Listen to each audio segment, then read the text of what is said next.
Get Up. And speaking at Steelers OTAs on Tuesday, Ben Roethlisberger took accountability for some of the team's issues in 2018. He said, "I lacked in leadership." He also talked about going too far, critically publicly Antonio Brown and his route running. He also addressed the end of Brown's timeline with the Steelers. That's all right here. It was hard to process it because I never knew anything. The last time we spoke was on Thursday before the last game. We hugged. We had a great talk. Everything was good. And then I heard from a third party that there were issues. So I reached out to him many times, sent him texts, sent him calls. And this is all before the season was over, and never heard back. So I could never really find out what was going on. So for me, that's why it was so confusing. I didn't know where it came from. I would have loved to have had the chance to talk to him, and that's why I said yesterday, whatever I did to offend him, I apologize for it. I tried to do that in person and talk to him, but he just wouldn't allow me to. Okay, that on KDKA TV in Pittsburgh. Swagoo here. And you were very critical of Roethlisberger yesterday. Then you were able to speak to somebody inside his camp. What would you like to say after hearing him talk today? Well, how it was described to me, it was a misunderstanding that Ben Roethlisberger thought that after he and AB embraced each other that everything was fine. Here's the thing with me, though, Laura. Once you call a player out publicly, and you and I have been together for a long time, and I tell you, there are code breakers in a locker room when it comes to football players especially. And one of the worst things you can do is call out a teammate in the meeting, especially when you know a guy's personality. But to Ben's credit, and look, when I have information from that side, when somebody calls me, I feel an obligation to responsibly tell the people what we talked about. Ben's perspective was he and AB made up after that situation because they embraced and hugged. Now, I don't know if you can call it self-unaware or feeling like everything is blown over.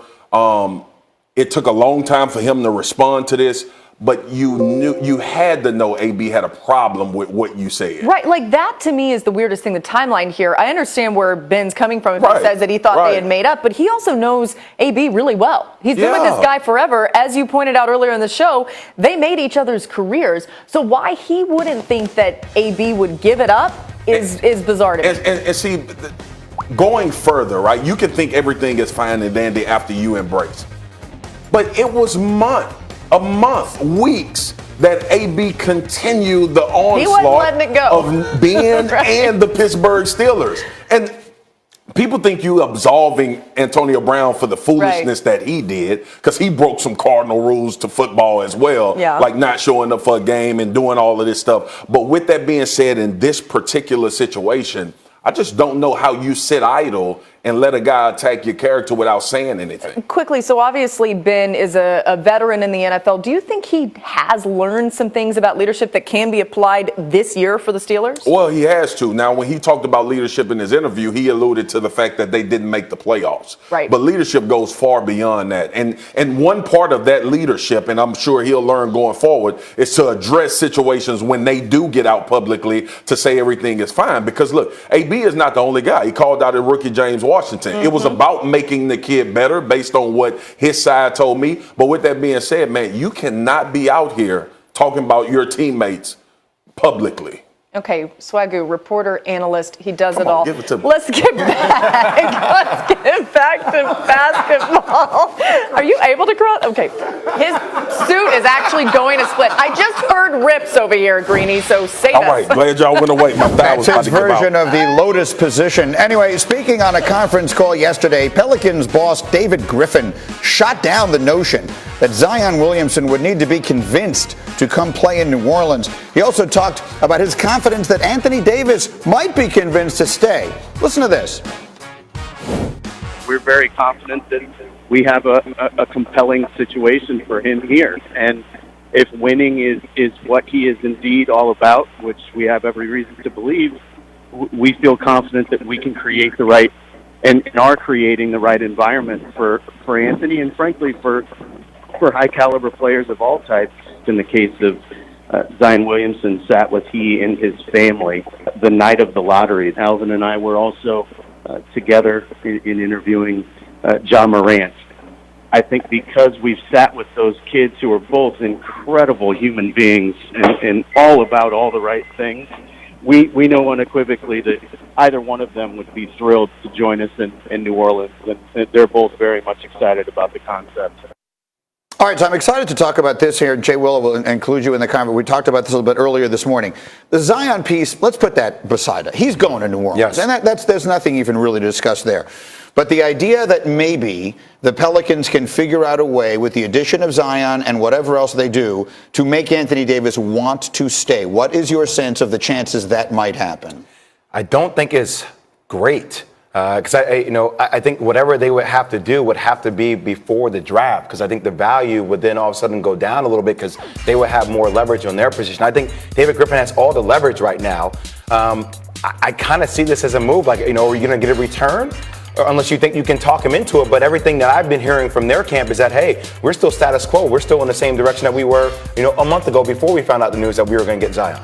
Give me a breakdown on that situation right now, RJ. If you're a player of Anthony Davis's caliber, they're going to add Zion. They've got whatever, Drew Holiday and Julius Randle, whatever other pieces. How good a situation is that if he decides to stay? It's a very good situation. Now, everyone agrees that his value will be highest right around the draft. My thing is this: Toronto took a risk, right, when they traded for Kawhi. Oklahoma City took a risk. And if you really believe in Anthony Davis and you really want to believe, maybe it's worth the risk to keep him and trying to show him what you can accomplish. That's the risk that you would be taking. Here's the thought I have, Tibbs, and that is, in the NFL leading up to the draft, I always ignore anything anybody says because they're just putting information out there that they think benefits themselves. In this case, I think it benefits David Griffin to say, oh yeah, we think we can talk him into staying because he's trying to get the best offer he can out of Boston or the Lakers or the Knicks. When push comes to shove, how much does it make a difference that he's trying to convince the world, no, I might just decide to keep Anthony Davis here and take my chances? Well, he's making that clear, and he's speaking to Anthony Davis.